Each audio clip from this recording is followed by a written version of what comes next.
ত্রয়োদশ জাতীয় সংসদ নির্বাচনে ঢাকা-৯ আসনে বেসরকারি ফলাফলে জয়ী হয়েছেন বিএনপির প্রার্থী হাবিবুর রশিদ হাবিব। ধানের শীষ প্রতীকে তিনি মোট ১,১১,২১২ ভোট পেয়েছেন। এ আসনে হাবিবুর রশিদের নিকটতম প্রতিদ্বন্দ্বী জাতীয় নাগরিক পার্টি এনসিপির প্রার্থী মোহাম্মদ জাবেদ মিয়া। তিনি পেয়েছেন ৫৩,৪৬০ ভোট।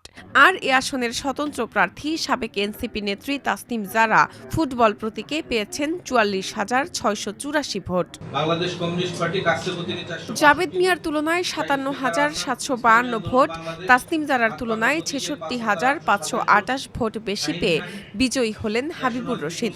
জাবেদ মিয়া ও তাসনিম জারা দুজনের মোট ভোটের চেয়ে হাবিবুর রশিদ বেশি ভোট পেয়েছেন। ১৩ ফেব্রুয়ারি শুক্রবার সকাল ৬:৩০টার দিকে ঢাকার রিটার্নিং কর্মকর্তা শরফুদ্দিন আহমেদ চৌধুরী এই ফলাফল ঘোষণা করেন। শরফুদ্দিন আহমেদ চৌধুরী জানান, ঢাকা-৯ আসনে পোস্টাল ভোট সহ ১৭০টি আসনে ভোট গ্রহণ করা হয়। এ আসনে মোট ভোটার ৪,৬৯,৩৫৬ জন। এর মধ্যে ভোট দিয়েছেন ২,২১,৬৮১ জন।